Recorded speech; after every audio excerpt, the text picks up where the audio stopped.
Halo teman-teman pelayaran semua, salam seluas-luasnya. Terima kasih masih setia di channel saya ini.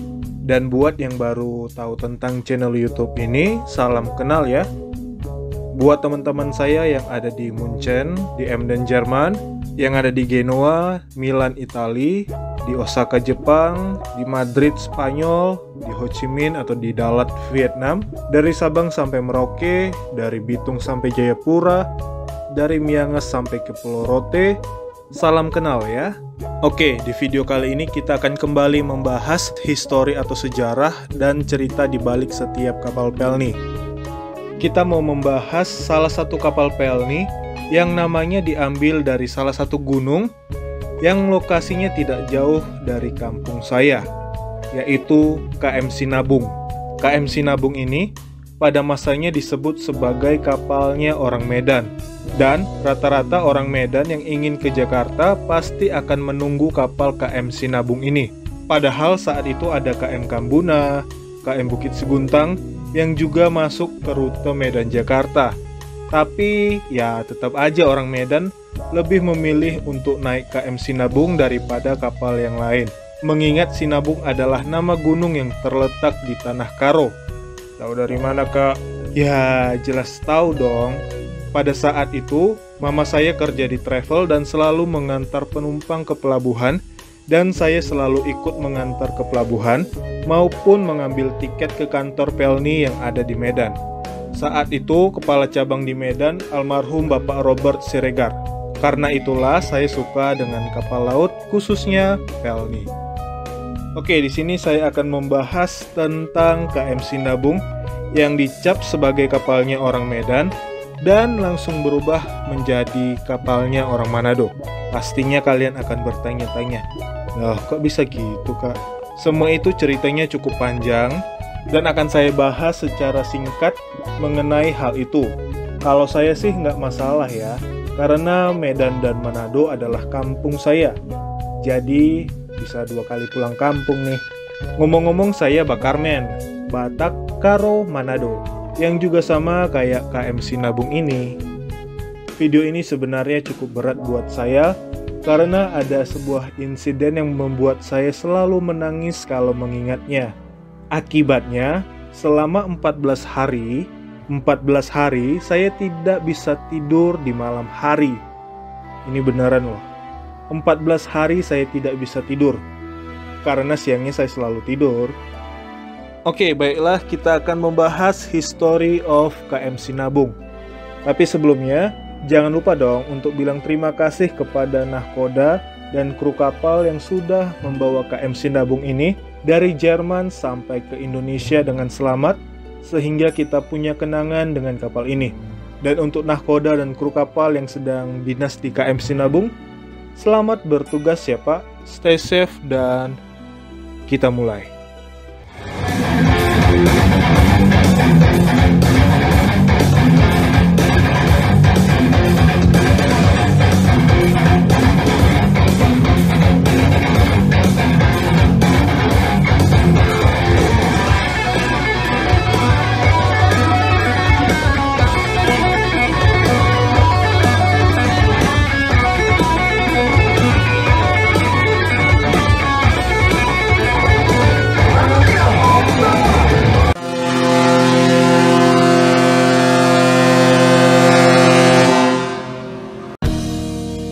Welcome aboard KM Sinabung.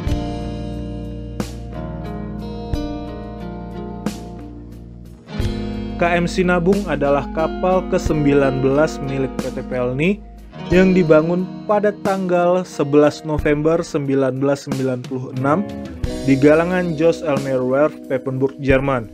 Kapal ini selesai dan diluncurkan pada tanggal 13 Desember tahun 1997. KM Sinabung merupakan kapal pertama yang didesain untuk bisa mengangkut barang kontainer di bagian palka kapal.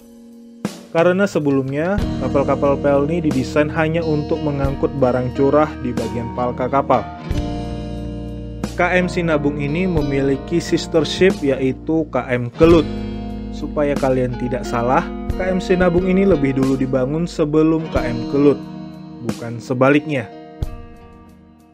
KM Sinabung berangkat dari pelabuhan Emden, Jerman menuju Indonesia pada tanggal 16 Desember 1997 yang melewati Selat Inggris, Selat Gibraltar, Laut Tengah, Terusan Suez, Samudra Hindia, Selat Sunda, Laut Jawa dan tiba di Jakarta pada tanggal 20 Januari 1998. Kapal diresmikan di Jakarta dan langsung dioperasionalkan. Nama KM Sinabung diambil dari nama Gunung Sinabung yang terletak di Tanah Karo, Sumatera Utara.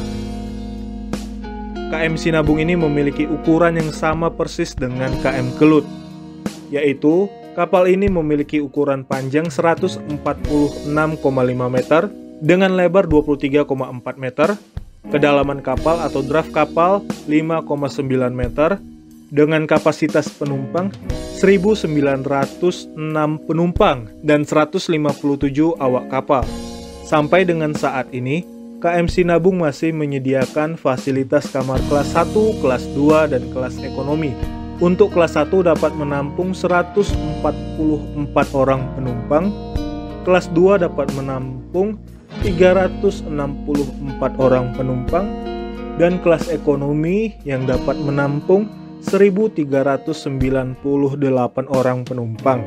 Untuk kelas 1 dan kelas 2 masih dibagi menjadi 1A, 1B, 2A, dan 2B.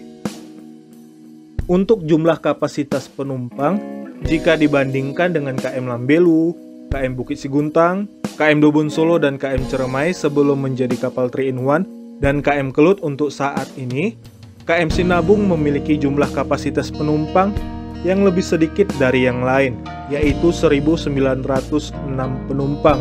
Sementara di KM Lambelu dan di KM Bukit Siguntang memiliki jumlah kapasitas 2.003 penumpang. Dan dulu sebelum menjadi kapal 3-in-1, KM Dobon Solo dan KM Ceremai itu berkapasitas 1.973 orang penumpang. Setelah menjadi kapal 3-in-1, kapasitas KM Ceremai dan KM Dobon Solo cuma 1.200 orang penumpang. Dan saat ini KM Kelut berkapasitas 2.607 penumpang. Kalau kalian tanya dengan KM Dorolonda dan KM Gapulu, ya udah beda jauh.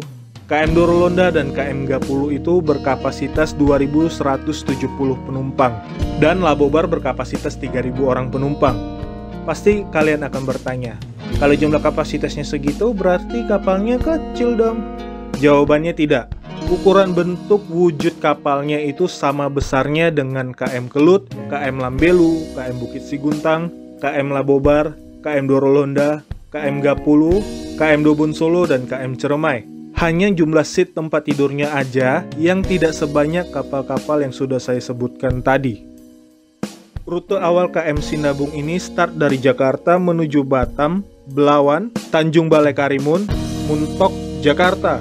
Rutenya pergi pulang. Awalnya KM Sinabung ini adalah kapal favorit orang Medan.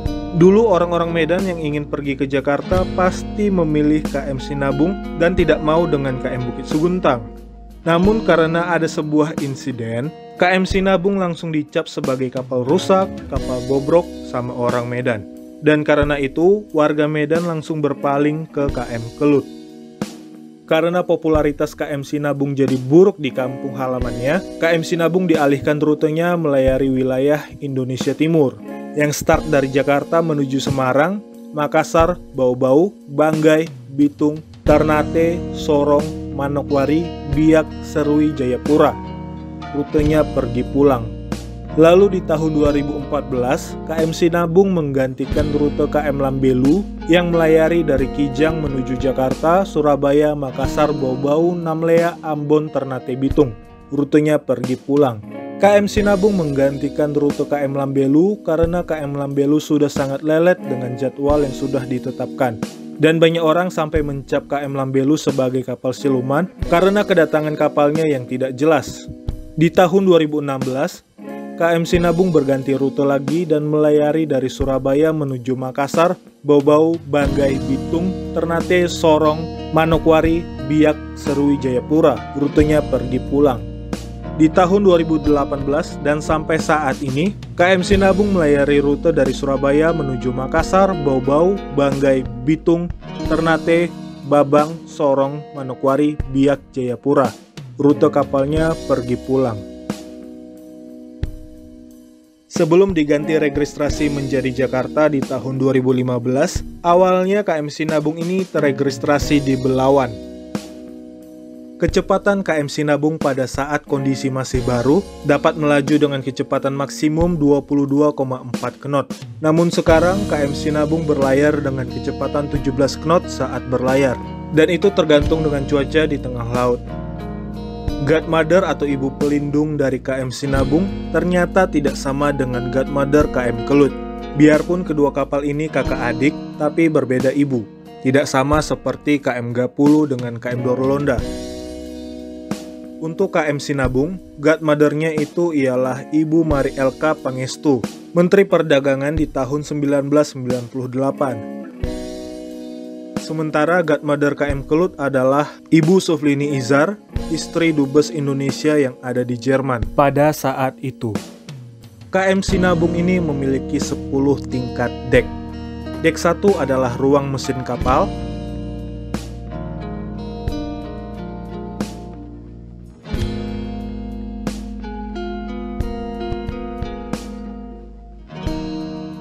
Dek 2 merupakan ruang kelas ekonomi. Dek 3 merupakan ruang kelas ekonomi dan juga ada terdapat kamar ABK. Dek 4 adalah ruangan kelas ekonomi dan di bagian belakang kapal terdapat pantry atau dapur kapal. Dek 5 bagian depan adalah ruangan kamar kelas 2. Di bagian belakang kapal adalah ruangan kelas ekonomi. Dek 6 bagian depan adalah ruangan kamar kelas 1. Dan di bagian belakang adalah ruangan makan kamar kelas 1 dan kelas 2. Dek 7 adalah ruangan perwira kapal. Di bagian tengah ada poliklinik kapal. Dan ada musola yang ada di bagian belakang. Dek 8 bagian depan adalah anjungan KM Sinabung. Di bagian belakang ada terdapat Pelni Mart. Dek 9 dan dek 10 adalah top deck dari KM Sinabung.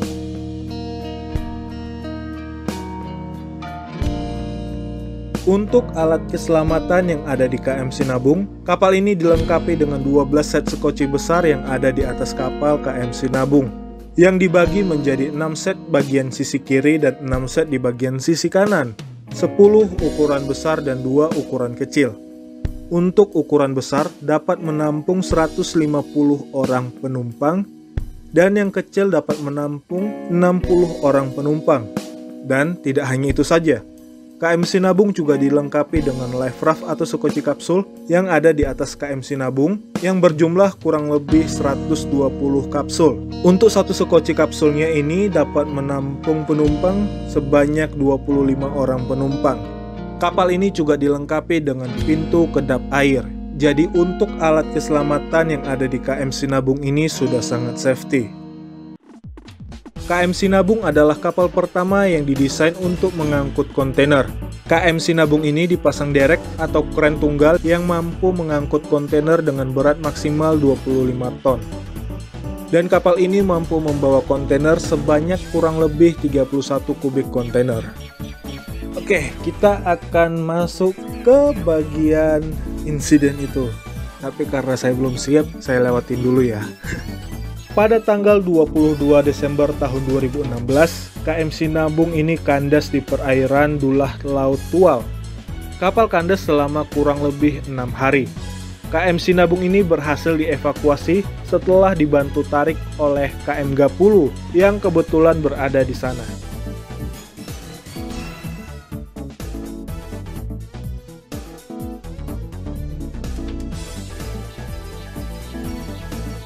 Pada tanggal 8 Oktober tahun 2017, KM Sinabung perdana masuk ke Tidore. KM Sinabung ini menyinggahi Tidore tidak dalam waktu yang lama.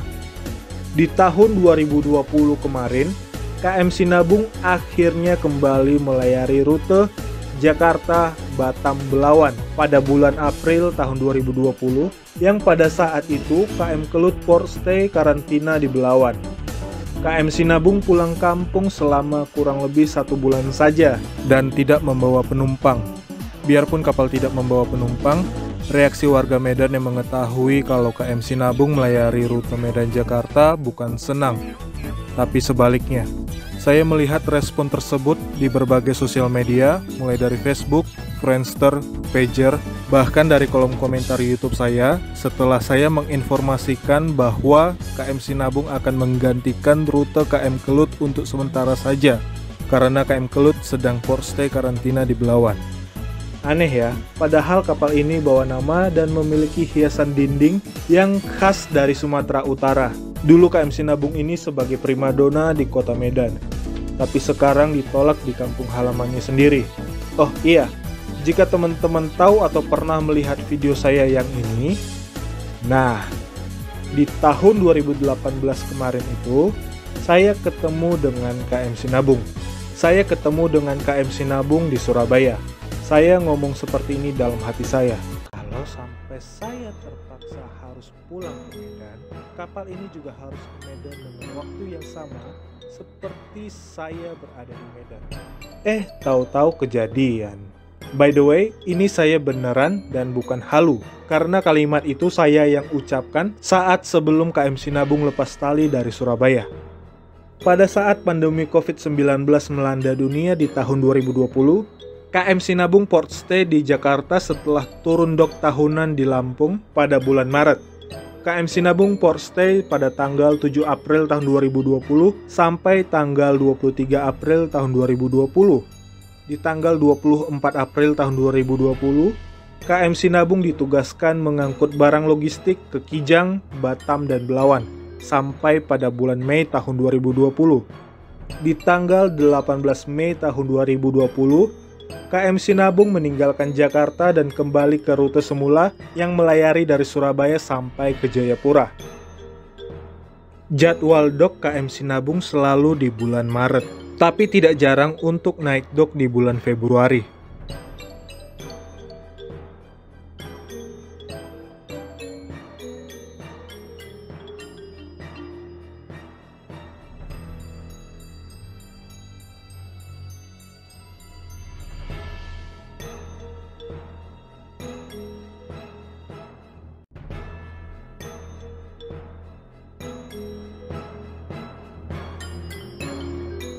Pada saat KM Sinabung tiba di Bandar Deli Medan dan selesai menurunkan beberapa barang logistik, tiba-tiba tali kren kapal terputus.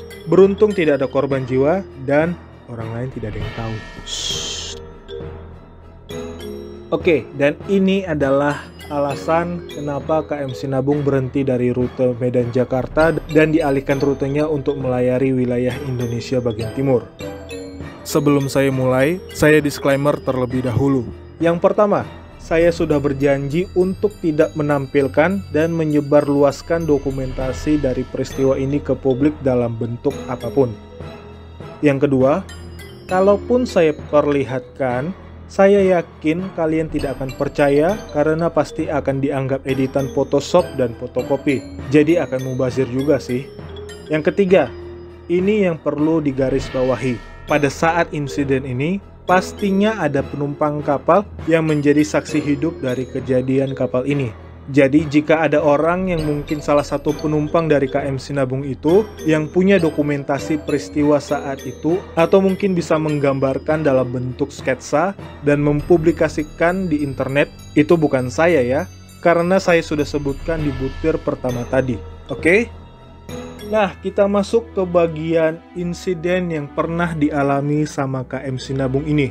Dari info yang saya dapatkan dari mulut ke mulut, ini sudah saya luruskan dan saya sudah dapat benang merahnya.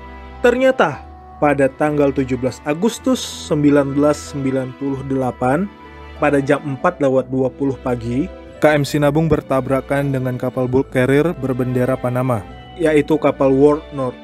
Lokasi tabrakan itu sekitar 30 mil dari pelabuhan Selat Morong, Pulau Rupat, atau sekitar 80 mil dari pelabuhan Dumai, atau sekitar 10 mil dari Port Dickson, Malaysia.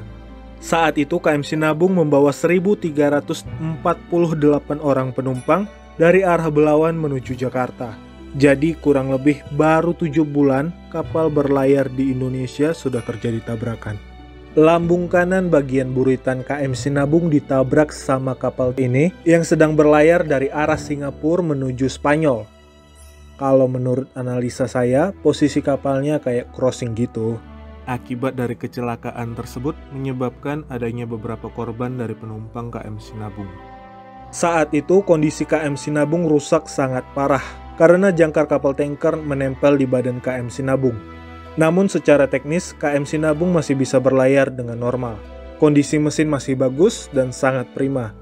Setelah insiden tabrakan itu, kapal kemudian dipandu menuju Dumai untuk perbaikan. Mungkin karena insiden ini semua orang mencap KM Sinabung sebagai kapal rusak.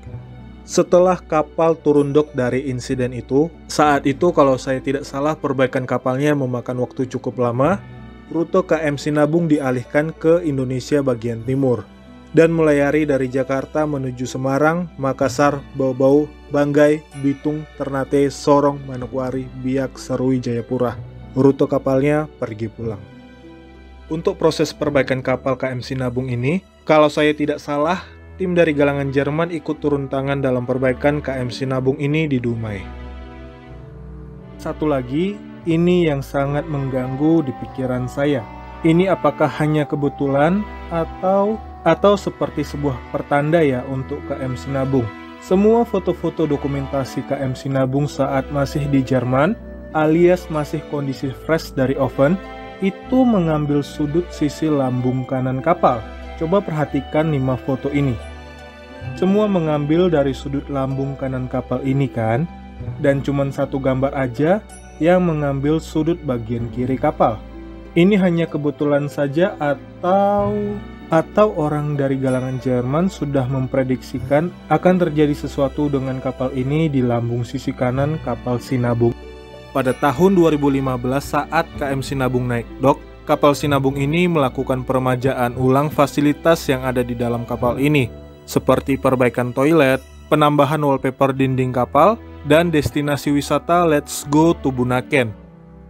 Sayangnya, di lambung KM Sinabung ini hanya menampilkan satu gambar ikan badut di lambung kiri kapal aja, dan tidak menambahkan cat destinasi wisata Let's Go to Bunaken di lambung kapal seperti di kapal yang lain. Berikut ini ada artikel atau informasi tambahan mengenai KM Sinabung.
Itu tadi adalah sepenggal kisah perjalanan karir dari KM Sinabung. Menurut kalian KM Sinabung ini bagaimana? Tulis di kolom komentar di bawah ini ya. Terima kasih sudah menonton video History of KM Sinabung. Tekan tombol like jika kalian suka dengan video ini, dan share atau bagikan video ini jika kalian tidak suka dengan video ini. Dan saya harap kalian tidak suka dengan video ini. Terima kasih sudah menonton video ini sampai habis, dan kita akan ketemu lagi di video yang akan datang. Untuk video lainnya terkait dengan pelayaran kapal Pelni, teman-teman silahkan cek di library playlist yang ada di channel saya ini. Di channel saya ini ada playlist info kapal Pelni, history kapal Pelni, melihat isi dalam kapal Pelni, dan juga ada 100 video kapal Pelni lainnya. Karena hanya di channel saya ini yang memiliki info lengkap dan akurat seputar pelayaran kapal Pelni. Silahkan kalian klik tombol merah yang ada di channel saya ini, atau klik foto saya yang ada di pojok kanan bawah yang ada di video ini. Dan jangan lupa aktifkan loncengnya. Dan juga follow akun Instagram saya yang ini. Kalau teman-teman ingin melihat video yang tidak bisa saya upload ke YouTube, kalian bisa menontonnya di IGTV milik saya. Kalau kalian punya Patreon, follow juga akun Patreon saya yang ini. Dan kita akan ketemu lagi di episode yang akan datang. Salam seluas-luasnya.